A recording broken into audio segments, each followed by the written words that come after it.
All right, guys, welcome back to the Go&FUN esports tournament for League of Legends. We are about to get into our third game that will be between the Steeds and Ascension. So we are getting into the pick and bans with the Evelynn being banned away as well as the Master Yi.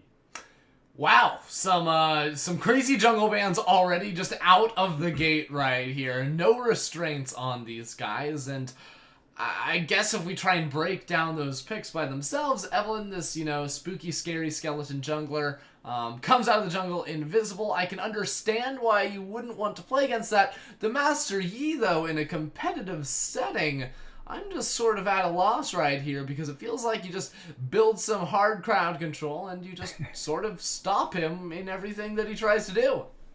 Well, Evelynn definitely a target ban at King Brandon. If we recall last time we were here at the tournament for Gamers Comp, we saw that King Brandon always had that banned away, and if he didn't, he would always have that first pick. But we are getting the other bans, the Jace and Lucian being banned away, as well as the Nocturne and the Lulu.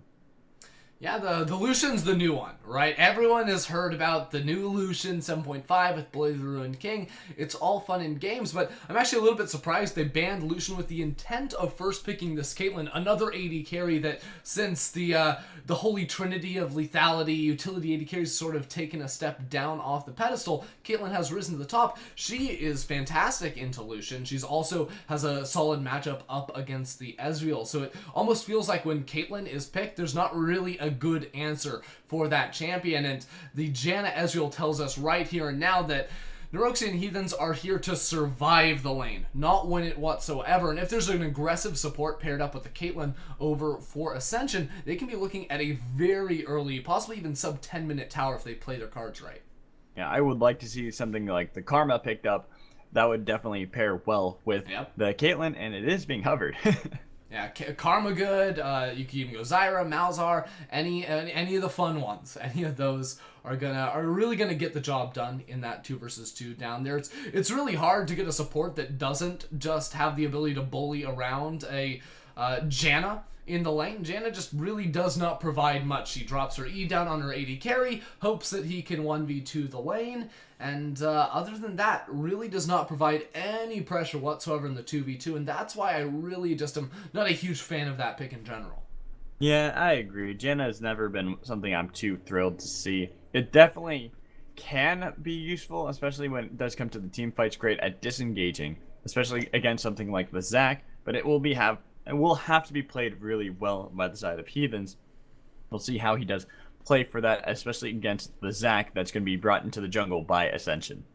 Yeah, it's funny because Zac's another one of those champions that is just sort of this oddball coming out of the jungle. You think of him, and a lot of people consider him that he's an initiator, and I don't disagree with that, but it's much more like he's a backline disruptor, the ultimate gonna knock everyone every which sort of way, rather than, bringing a lot of hard lockdown and crowd control. So I would like to see them bring something maybe like an Orianna out of the mid lane, something out of the top lane that can provide some harder crowd control to allow this Caitlyn to really come online and do a ton of damage in these late game fights. Yeah, but on the other side, we see that the Steel Steeds have picked up the Syndra in the mid lane for Cyrax, as well as picking up that Skarner for the jungle for King Brandon. That's the Brandon special right there. That's the pick I remember more than the Evelynn, is that the Skarner was something that he oftentimes just really liked falling back on towards. And similar to when we saw a lot of Malzahar played in the support role, where it forces the AD carry to buy an early QSS, the Skarner can do a very similar thing with that suppression, the ability to drag anyone on in towards the team that he pleases. All of a sudden, if you're an AD carry, if you're a mid laner even, potentially you're considering, well, if he's gonna flash ult me, do I need that QSS? Do I need to, divert 1,300 of my gold into this defensive item to hope I can stay alive, rather than getting that needlessly large rod if you're this Victor, or a BF sword if you're the Caitlyn? And that questioning can really sort of swing things. Now, an important thing. Do you like Doges? I am not a fan of the Nasus in the top lane. The young Kane right there. If you're going to pick him, you're going to pick him after you've seen your opposing top laner. And as it stands right now, actually, if this Poppy gets locked in, then it's probably not even going to be that bad of a pick. We have yet to see if it's going to be like the double Dorans, Max just push lane and roam Nasus, or if it's going to be the stacking Nasus. But either way, it doesn't feel like a Poppy is really going to be able to punish that too much. Not really. That is definitely an interesting pick that we do see coming in. I would have preferred something a little harder into the counter for that Nasus, but at the same time, it does seem that the Steel Steeds are much more going for the team fight. They definitely want to be able to work together on their macro play and aren't necessarily looking to just stomp in the early game and then just win the game off of a snowball.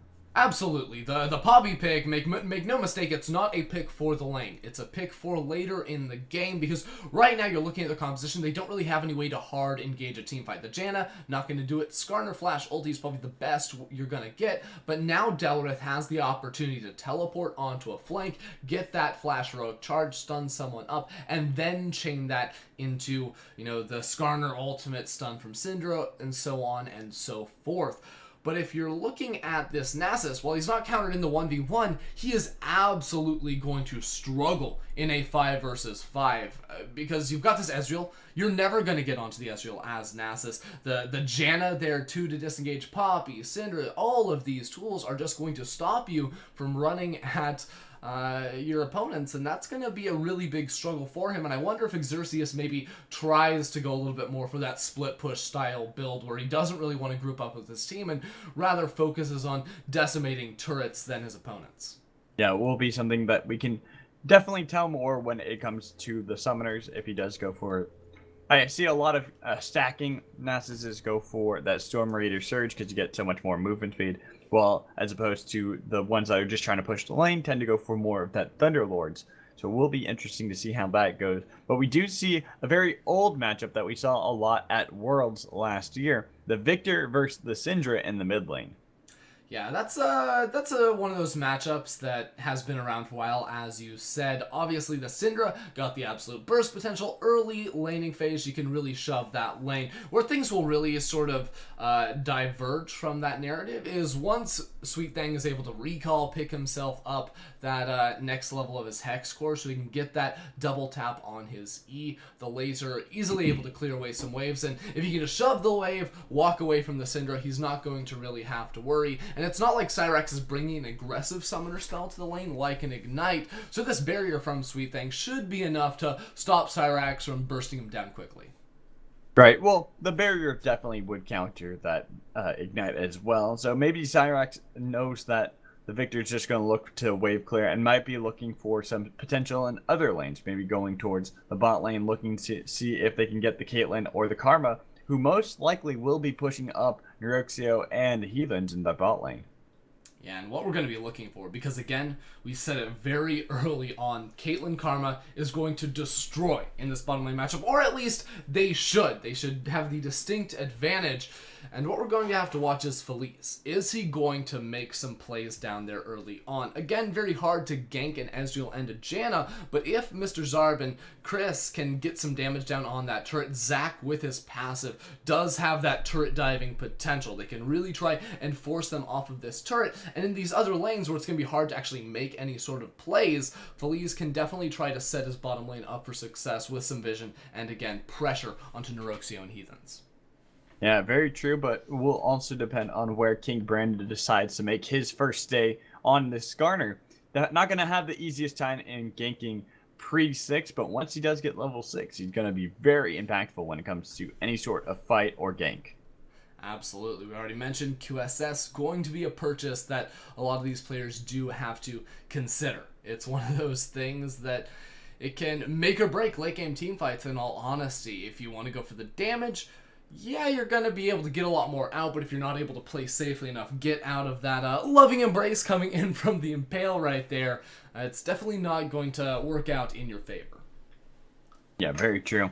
At least we'd like to see the Quicksilver Sash. There is the possibility that we don't see that picked up quite quickly enough by the side of Mr. Zarb, and if he doesn't, that actually would be very key and instrumental for the side of Steel Steeds to really win the game and just go from there, be able to get the Caitlyn right away, kill him several times before he's actually able to get the gold up for that. So Mr. Zarb's going to have to play this one very carefully and make sure that he itemizes properly. Yeah, and interesting thing, for the quick second we were actually in the loading screen, was that there was actually a Thunderlord's choice for Feliz on the Zac out of the jungle, which is something that I really am just not 100% sold on. I think that, I mean, nowadays it's Courage the Colossus or the Highway pretty much. Stoneborn Pact even, I guess you could make a case for if you just want to try and have the maximum sustain, and because Zac just loves HP, maybe that's even an option, but the Thunderlord's damage variation is not something that I'm necessarily sold on just yet. Neither am I. That is definitely I think an awkward one, because he's not really going to be able to maximize its full potential in the early game unless we do see him go for really cheeky dives and really quick invades right off the bat, but that's not really what Zac wants to do. No, it's not at all, and we said there was the opportunity for him to maybe look for a dive bottom lane if the time were to come, but again, there's no real setup for it, unless Neuroxia and Heathens get chunked out. Top lane, too, trying to kill a Poppy, going to be a very difficult task. Mid lane, Victor really offers no crowd control whatsoever. It's so difficult to actually get someone to stand in your W for long enough to make them end up getting rooted up, but for now at least, I guess it's just going to be battles over these Skarner Shrines, which apparently the Steeds are just crushing that battle with. Yeah, they definitely are used to it, knowing that King Brandon does like to fall back onto that anytime his dear beloved Evelyn is banned away. So they know how to play around that, want to get that little bit of gold. What is it, 15 gold that they get from that? So I guess technically now they're in the lead. Yeah, it gets split up all sorts of ways right there. I'm not 100% on that, but actually I'm a little bit disappointed because I think Ascension could have fought. Because they had vision, they knew what exactly the Steeds were trying to do. They saw the 2 people up top lane, 3 people down bottom lane. They could have just grouped up and tried to burn a summoner spell to make it easier, give an option for Feliz to maybe try and make an early game. Yeah, it would have been nice. Yeah, exactly. Especially sorry, you go. Yeah, they didn't wind up doing that. And that was a little bit awkward right there, I think. Yeah, but now we just see the lanes pretty much being standard. It does seem like we're gonna have that stacking up Q Nasus in the top lane as we see in the bot lane. And actually, it's fairly even right now. I would have liked to have seen Mr. Zarb and Chris Senpai going for a little bit more of an aggressive early game, especially into the Ezreal Janna. Right, all it takes is one Mantra Q to get that lane shoving early on. And yeah, you are right. It is a little bit surprising that they aren't trying to push that advantage that they did have in the lead, although it is slowly but surely going to be crashing in on towards them. And with a level 2 advantage now negated just a little bit, they definitely do have that pushing power. Yeah, gonna have the pushing power, but it is going to be frozen by the side of the Steeds. They have at least that going for them, which is nice. And then we look at the other lanes we see in the top lane, that is literally just going to be the stacking farm fest coming in from that Nasus, while Delrith, he's just going to want to pretty much stack up as well, get some farm under his belt. That way he can get himself to that mid to late game where he's just nigh unkillable. Right, we actually don't know for sure what style Xerxes is going for. It's still fairly common to go Corrupting Potion on both variations of this Nasus. So we will have to be tracking that and finding out as we go. But I do think the Qmax is probably going to be a little bit better in this game because, again, the team fight just feels awkward for me. If you're looking at Ascension's side, we were wanting something that brought some crowd control out of the top lane. Victor, yes, he's a good team fighter. Nasus just doesn't really do anything much. So it's all up to Feliz jumping into the back line, just trying to maybe lock someone down. But again, not that hard lockdown we were looking for. Right. And I actually didn't get to see the keystone that was picked up by Xerxes, but though we do see the attempted gank in the mid lane onto Cyrax, but Cyrax was able to nip that one up very well and not get hit up by that elastic slingshot coming in from Feliz. Yeah, it's so easy to dodge away from the Zac now that you get the exact area that he is going to be dropping down towards. And really just looking for Feliz to maybe make a gank like that, get some vision down, secure it specifically around this bottom lane. Because Chris and Zarb are going to be just shoving consistently down there, they're going to need the vision support of their jungle to make sure they're safe from a gank potentially coming in from the side of Brandon. Yeah, and Brandon has been doing a good job with his farming. He's already cleared out quite well, gone back on himself that chilling smite, so that way he can really make his ganks more effective. As we do see him going towards the spot lane, they have the tornado on to Chris Senpai. They're trying to get that root with the fracture, but he will get the flash. Here's the exhaust being used on Chris Senpai, taking a lot of damage. One more auto, the heal coming in. That is going to be first blood, picking up by Neuroxio on that Ezreal. Mr. Jarb just going to do what he can to kite everyone back out of there, but he takes a lot of damage for his trouble, and here comes Feliz. They're going to get the heal out of it. Good tornado coming in from Heathens to stop that elastic slingshot. Feliz having the flashback to his tower, but really well done by the Steeds. Absolutely, but at the same time, it's so predictable. Because Feliz had looped around, gone for that mid lane gank, he knew the Raptors were down. They knew Brandon started on the bottom side of the map, so just working purely off of timers, Brandon was going to be recalling, was going to be walking down bottom lane once more, and Feliz had just evacuated the area, so he wasn't there in time. He winds up trying to come in through a gank, and we saw the one thing that Janna does provide, that disruption, the completely negating ability of the jump coming in from the Zac, and it worked wonders right there to stall out Feliz and pick themselves up 2 kills. Yeah, very well done, making sure to have the Skarner working already in their favor. As we do see the backs coming in from the side, well, the forced backs coming in from the side of Ascension, we do see that Fleets doesn't quite have enough for that jungle item, and we actually have quite a deficit coming in for the side of Mr. Jar, but in the top lane, Xerxes is going to try to fight Delrith. He uses the Dominus, trying to see what he can do, but here comes the Keeper's Verdict, trying to turn it around. That is going to be the flash with the heroic charge, trying to see if he can get the kill for Delrith. He has that shield that will scare away Xerxes for now. But in the end, it really is Xerxes winning that fight because he did not blow his flash. Absolutely. Although King Brandon is here and there's no wards, Brandon still has a flash of his own. Yeah, and he has the Impale, so he uses that Chilling Smite, doesn't want to use it. The flash coming in from Xerxes, getting himself to the tower. Brandon does not want to follow up, but now that they've gotten that trade of flashes, it does end up being even for the top laners. Yeah, I'm pretty sure Brandon could have actually gotten a kill right there. Not sure why he didn't just flash Impale right off the bat. I know he wanted to hold on to that summoner, but not using that, being cautious in your usage of the ability sometimes can cost you kills. So a lot of times when the early game is already going well for you, it's fine to burn that flash and try and just snowball it even more right there. It could be that whole mentality of you're about to go do that, and then your top laner's like, I swear to God, if you feed right now, I will be so upset. I mean, you're not going to feed when you're full HP Skarner, and the Nasus has no ult and no mana, so I don't know about that excuse. Hey, it just could be, that could be his excuse he wants to go for. I'm not saying it's a valid one. It's just his excuse that he wants to use.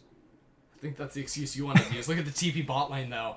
Yeah, we do have the TP coming in from Delver. They get the flash out of Mr. Jarb. No flash on Chris Senpai. The exhaust is being used. They want to give that to Neuroxio. He picks himself up a 3rd kill in the game. And that's why the Poppy was picked, to make plays like that. Xerxes, he's just going to TP back top lane all day long, just farm, and not be able to respond. And this bottom lane just going completely opposite to how Ascension wanted it to go.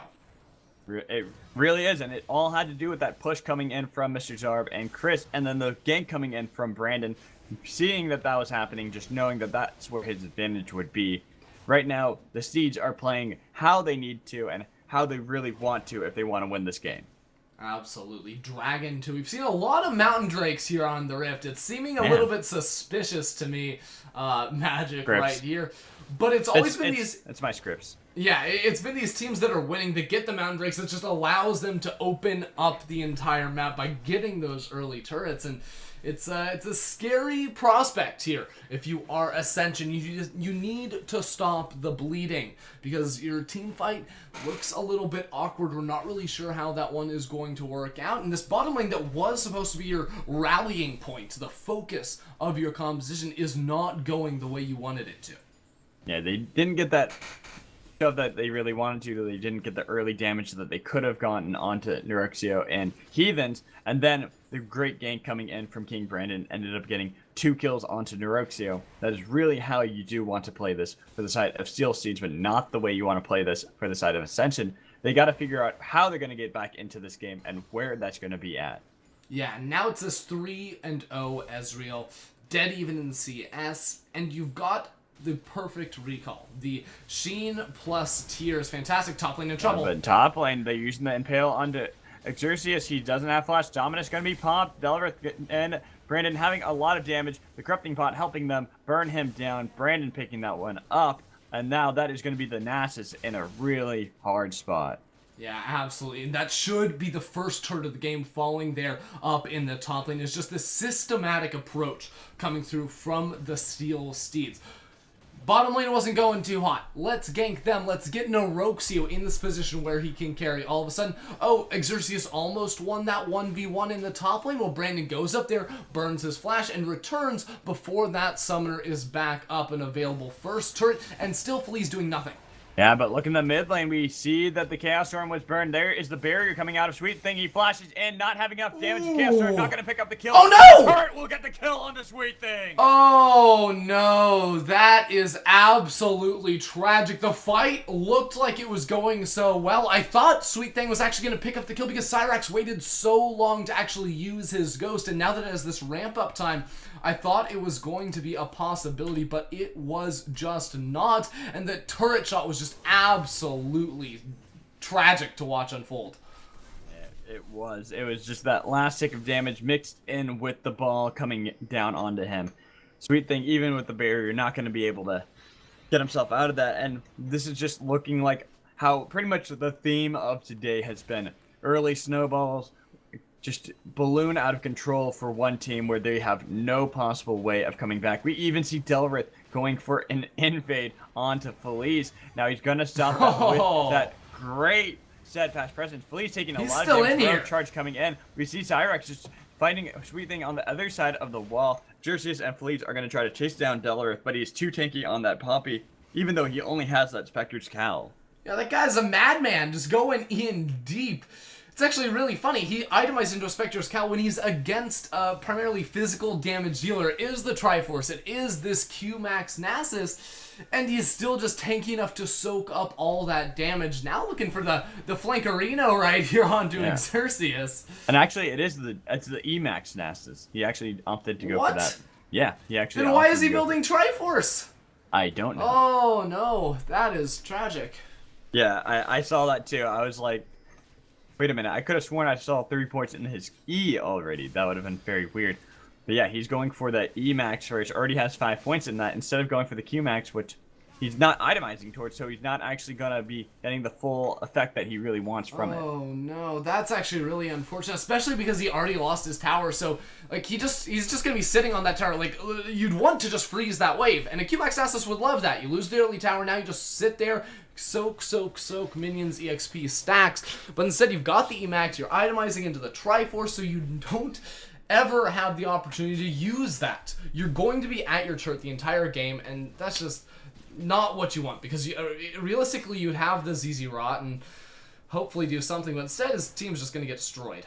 Yeah, we see King Brandon and Cyrax going for that flank on the Felice. He does use the left slingshot and the let's bounce onto Brandon, and Cyrax flash coming in, using that impale onto Zarb. They're going to get the kill easily on here. Here comes the monsoon to knock back King Chris. The flash coming in from Felice and Chris, as now we see that Sweet Thing is getting run down by King Brandon. The gravity field will lock him down, but they did get the fracture on him. Here comes Delrith trying to go for that flank, but it will be the Steel Steeds able to get that kill onto Mr. Zarb. Now getting the heroic charge onto Xerxes. He will be taken down using that dominance, but he's in the middle of everyone. No way to get out of that one. He will fall. King Brandon picking that one up. Yeah, just more and more kills, padding the KDA, padding this gold lead, and they know everyone's bot lane, so they can rotate easily into this mid lane, pick themselves up their their second outer turret right here, just open up the map even more. Perfect timing when there's a dragon coming up 35 seconds from now, minions dying to this lane, and I just don't really see a way back in this one for Ascension. Yeah, definitely looking hard, but this is definitely something we expected out of the Steel Steeds. A lot of their members were in our tournament last time around, and if we recall, there was Kings who made it very far into the tournament, as well as Raving Raptors Academy. So they have a lot of good members on their side, So seeing this coming in from the squad is definitely a nice thing. Absolutely here. And if you want to perform well in this tournament, like, going back to our history, you've got to crush during the group stages. It feels like the first seeds are the ones that move on, even though I believe the top 2 teams come on out. It's been the number 1 seeds that really have performed admirably in the past here. It is an Ocean Drake coming on up right here, and it actually seems like Ascension want to fight, but I don't know how feasible that is. Yeah, I don't know if they want to. Look at that. Xerxes is taking so much damage. Scatter the Weak will connect. The Lexic Slingshot didn't actually do... It actually got in there really well with the Let's Bounce. Here comes the teleport from Delrith. Fleet taken very low. That is gravity field, but we do have Delrith getting that good heroic charge onto Sweet Thing. They want to get back in with the Fracture as Chris takes a lot of damage. Here comes the Chaos Storm. They get the impale on Sweet Thing, but they get the kill. The shutdown under Norxio. This is actually the fight that we do want to see coming out from Ascension. They're getting shutdowns all across the board. Everyone from the side of Steel Steeds are falling. 4 kills down. Delrith is just fighting Chris in the back line. Ocean Drake will be picked up by Ascension. I mean, I questioned it at first, but so many things were done poorly right there by the Silver Steeds. They had about a 5,000-6,000 gold advantage, but Delrith was up in the top lane. It was very late. Heathens did not have the ultimate up right away, so Feliz was able to get in onto the team. Cyrax got caught out with his flash still available, and then they still decided to go for the fight. Delrith teleported in, got the flash stun onto Sweet Thing, but it was never enough. The focus was never there onto one individual member, so even though multiple players on the side of Ascension took damage, no one went down, so 5,000 gold didn't even matter in the end. Yeah, it really doesn't. Especially if you don't have a member there. It's a 4v5. That's really gonna hurt you already, unless you're somehow like 20,000 gold ahead at 16 minutes, which I don't think is actually possible. Yeah, well, I mean, Cyrax literally has 5,500 gold in his inventory, so the lead that theoretically, SS had was just taken away right there with the pick, not to mention just the raw damage and power of a Syndra. Exactly. Not even able to have that unleashed power coming out. But the thing is, we see the one objective picked up by the side of Ascension, but another objective, that tower in the bot lane, picked up by the side of Steel Steeds. So even though they did lose that fight, they still do have the lead. Absolutely. They will continue to try and press that advantage. The Ocean Drake really not going to mean too much here for the side of Ascension. The laning phase is already over, and it's not like there's a lot of poke, but Sweet Thing, he flashes away from that, so he will survive to see another day, but no flash on the Victor.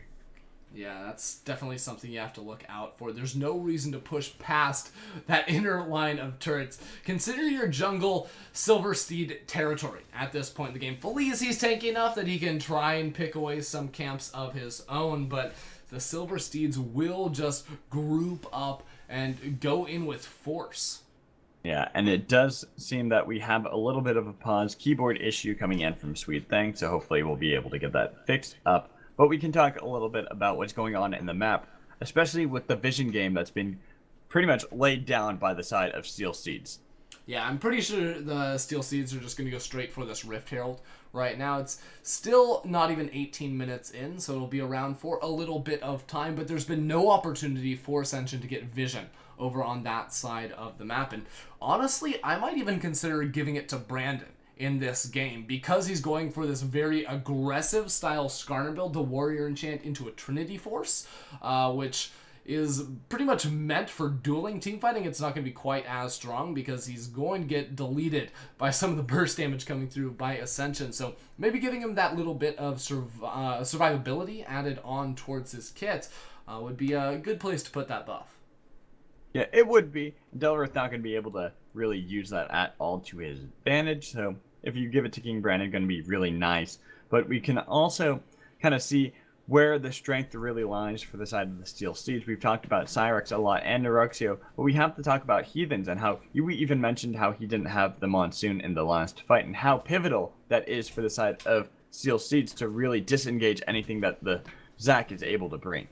Absolutely. It's all about disengaging these guys, because right now in a team fight, Ascension, it's basically just Zach and Nasus throwing their bodies at the Steel Steeds backline while the rest of the team tries to do damage. And honestly, if the Steel Steeds are just able to kite those guys out, focus the front line first, it's going to be really, really hard for Zarb and Sweet Thing to actually follow up, because again, there's actually no hard CC to keep Cyrax or Neuroxio in place. Yeah. And we also, this is something I just want to bring up really quick, because you talked about no hard CC to lock down Cyrax and Neuroxio, but if you look at Mr. Zarb and Sweet Thing, there's a lot of hard control, like crowd control, that comes in from the side of the Steel Steeds, and we still haven't seen any Quicksilver Sashes picked up on their side. Yeah, I mean, for Zarb and Sweet Thing, you look at their abilities, the traps, you know, the W from Sweet Thing. It's not necessarily like hard crowd control in the sense you think of it. Like, you're not really going to be stepping on Caitlyn traps intentionally. Those are more zoning around towers. And, of course, the Victor W takes so long to actually turn into a stun that you're never going to catch an Ezreal. You're more than likely not going to catch a Syndra because you can simply either walk off or flash off. So those are more like either, again, anti-siege or disengage tools for them. So if the Steel Seeds rather are just kiting away in these fights, those really shouldn't be issues for them. Right, but my question is, why haven't we seen Mr. Zarb or Sweet Thing pick up a Quicksilver Sash right now to really stop the engaged potential coming in from the side of Steel Steeds? Well, the answer to that is because we're 17 minutes and 39 seconds into the game. I mean, Mr. Zarb doesn't even have his Infinity Edge just yet, and it's not like he's trying to itemize into some sort of a Zeal item first. No. He's just trying to go straight for that. Still has yet to pick that one up. At the same time, Sweet Thing is going to take him a while too, and because actually King Brandon has this very aggressive style build, it's hard for him to dive into the backline. That's why, again, the Steel Steed should just be focusing front line first, so it is very hard for him to go in unless it's in, you know, a small skirmish like 2v2, 3v3, 1v1 sort of deal. Yeah, very true. So we hopefully will be able to see what exactly happens coming in these fights if King Brandon does itemize more tanky afterwards, so maybe a more bruiser build. But if he stays for this really more damage-focused build throughout the whole game, he will be bursted probably before he's truly able to do enough to Mr. Zarb and Sweet Thing. But right now we are getting back into the game. It does seem that they did give over that Rift Herald buff to King Brandon like predicted. Yep. I like that, and I think he's definitely going to build tanky after the Trinity Force is completed. Those two items, all you're going to need. After that, more than likely a Dead Man's Plate, something similar coming on through, but it's just 5v5 ARAM style in the mid lane here. Yeah, and we did see a decent chunk of damage taken on to that tier 2, even with just one minion wave 5v5. And right now we do see, I think, a more surprising sort of play coming in from the side of Steel Siege, maybe just trying to bide their time as minions build up in the top lane, because we do see a decent chunk of minions there, but in the bot lane there is a lot as well. Yeah, this is what teams do when they don't really know how to close out the game. Just try and force down these turrets. Instead, they need to look at a different financial avenue right here, because turrets, you know, you take that, you get gold. Instead, steal your opponent's jungler, take that gold, actually deny the enemy gold. There's a blue buff coming up. If you take that away from a Victor whose wave clear is insane, all of a sudden it's going to be a lot easier to then try and force down some turrets, rotate between the lanes, and that's how you'll try and break open and take down some structures. Yeah, but we saw that the side of Steel Steeds were definitely not sure of what to do exactly, as they sent a lot of members elsewhere, leaving only Delrith in the mid lane, and kind of allowed that nice push. I am sure it was only some chip damage coming in from the side of Ascension, but any damage on any structure right now is good, especially if they don't lose anyone for it. Absolutely, and again, no jungle camps being pressured here by the side of the Steel Steeds. Instead, Brandon just goes straight back towards his jungle, and the deep vision that's in the enemy jungle for the Steeds should give them this intel that they can then invade the top side when they see Felia's down bottom, and it's just those opportunities that they're not taking advantage of. So this gold lead has stagnated to around 4,000. It was even more than that before they took that really tough fight around the dragon. We may just be getting in this position where they just wait for the next fight, and there's potential that doesn't actually go well for them, and that this lead can dwindle even further. Right, they need to start pressuring the map, start forcing the calls to come out from the side of Ascension. They just need to make a play across the map, and we aren't seeing them do that at the moment, and that could be their downfall, especially if they allow the Nasus to keep stacking up stacks. Absolutely. Stack on stacking. Right, there's the name of the game for Xerxes, and again, I'm not too worried about this Nasus pick come the later stages of the game, and I think there always is the potential to fall back if you are the Steel Steed, say, hey, we should be able to, win this the later we go on, but at the same time, they've got that memory, eating away at them. Last time we had this 5v5, the only time we really had a true 5v5, we lost so hard. It was a clean ace 5 for none, and that's just not something that they're willing to risk have happen again. So the game is just stalling on out, and it's getting a little bit scarier for them. Right.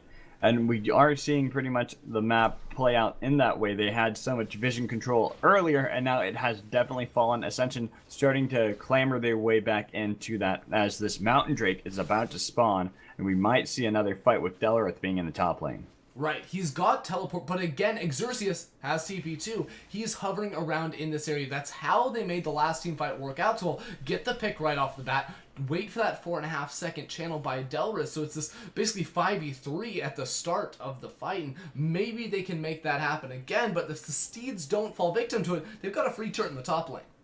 Yeah, they definitely just need to keep pressuring it, making it so that the side of Ascension are the ones who are forced to make a risky call. And that does seem like what they're doing right now, though Brandon took a lot of damage. They got that Scare of the Week on his Zarb. He flashes out of there. Here's the Impale on a Sweet Thing, but here comes Phillies in the back lane. They get the kill on the Sweet Thing, but they lose Heathens. The exhaust has been used onto Norxio. Here comes the teleport. Gonna get Xerxes down. Phillies will lose his passive.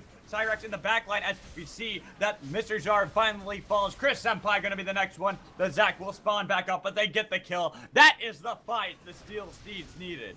Absolutely huge for them right there. They got the turret in the top lane too. It looked like for a second there was the possibility of Ascension turning that around because Delrith stuck around to make sure he finished off the turret, but no, it was all according to plan there for the Steel Steeds, and now they're potentially running straight on over towards this Baron. Delrith is still at full HP, so we can tank this one up for ages. Yeah, and actually, Heathens didn't even use the Monsoon in that fight. Didn't even try to disengage Feliz like we honestly would have thought, but it still goes in the favor of the Steel Steeds in the end. They get themselves a dragon, they get themselves a tower, they get themselves the Baron, and that is the pressure they need on the map. Yeah, the double Mountain Drake's just making that so easy. If you don't have mountains, maybe that's a little bit riskier of a call when death timers are so low, but those double mountains made it really, really fast and clean on the side of the Steeds. And all of a sudden, they are straight back in the driver's seat. 4,000 lead turned into a 9,000 lead. And if they can, get back up on the saddle, they should be looking to close this one out. Yeah, and if you look at the items, that's where it really speaks the truth of how the game's going. We have yet to see a full completed item coming in from Sweet Thing. Sure, he does have himself that full completed Hextech core, but he's still pathing towards that Lich Bane, so he still has a bunch of potential damage. But we are seeing more completed items on the side of the Steel Steeds, that two Triforces picked up on their side, as well as having that completed Muramana for Neuroxio. Right, and I think the Lickbane build here is a bit of a mistake from Sweet Thing. In reality, you don't ever want to be putting yourself in, auto range of a Syndra, of an Ezreal, of a Skarner even. So I don't really agree with that fully. Also, it takes away... Wow! Mr. Wave clear. Zarb just deleted right there. The Bilgewater Cutlass to slow him down, the Mystic Shot to finish him. Neuroxio is a monster right now, but he's taking a lot of damage from the poke. Feliz is also having to worry. Chris Senpai, you gotta be careful. You're the support, and he's getting charged in by Delrith. They're diving, getting the Keeper's Verdict. That is going to be the True Shot Barrage, not picking up the kill onto Chris just yet. Sweet Thing, he is having to run away using that movement speed, but Delrith gets the kill on to that support, getting the Karma. There goes the Nasus. Now we see Sweet Thing trying to see what he can do. The Monsoon held on by Heathens, using that redemption as well to heal up his team. They get the inhibitor. They're looking for the final push into this game, 25 minutes in. Yeah, not without the shakiness in that mid game, but still looking so strong here. Yeah, we see Feliz go in for one final hurrah, trying to see what they can do on the side of Ascension. There's not much. Great stop of that net coming in from Delrith. They pick up a double kill for Neuroxio. They are just patting the KDAs right now, finishing off the towers, going for the Nexus. Looks like the Steel Steeds should have this. Yeah, easy pickup right here. They got the advantage again. The one lost team fight, but then the second time around that Dragon, it worked out so well for them. There wasn't the pick onto Cyrax to start things off, and the teleport from Delrith came in, and it was very, very effective.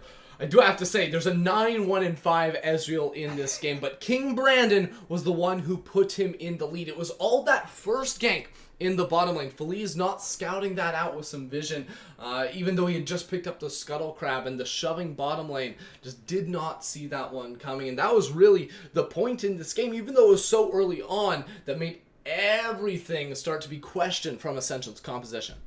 Honestly, I'd say it was the first gank from King Brandon, and then the second gank coming in from Delrith with the teleport that really put Neuroxia online. Both of those in combination just absolutely destroyed the bot lane for Ascension, and just well done by the side of Steel Steeds, and a team we expect a lot of great things from, but they definitely got to make sure to work on that mid game. Exactly. It was just the one fight again, so I don't want to say that it was horrible for them to lose that one. But again, the pick was rough. And then after that, it felt like they didn't really know what to do. They did the ARAM sort of thing in the mid lane, and then it was just the next Dragon that allowed them to just completely steamroll over the game. There's definitely opportunities in there for them to crush even harder and look like Hayes looked in game number 1, like a couple of those games before this one did look. But 25-minute win is still nothing short of remarkable for these guys. Exactly, but we should be getting into our next game right now, so we will be taking a short little break, so enjoy our little clip of our sponsors as we get ready for our fourth and final game of the day.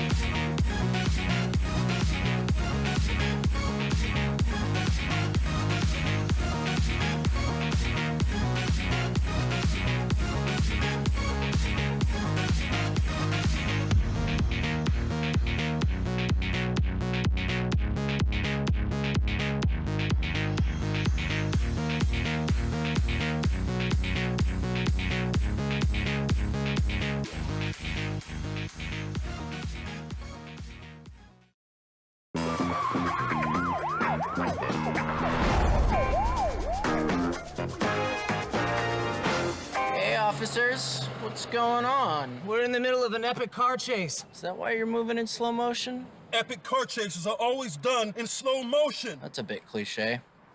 Going for a donut. Donuts.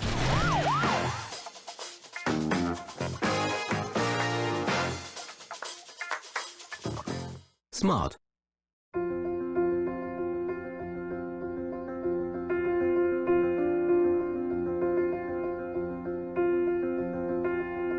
The moment the juice gently drips down your patty. When your taste buds meet real wholesome meat, that's when you know you're in a point of no return.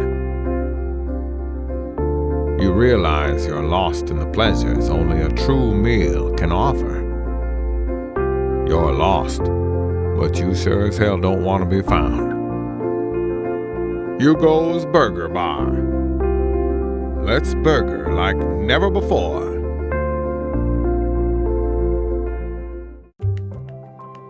Life's about looking for little moments of happiness. Moments when we come out of the cold and into the welcoming warmth. Delicious leisurely mornings or long lazy afternoons where we dream sweet dreams and take the time to finally be ourselves. When you find these little moments of happiness, life becomes irresistible, a journey to be enjoyed. And Costa is there with you, every sip of the way.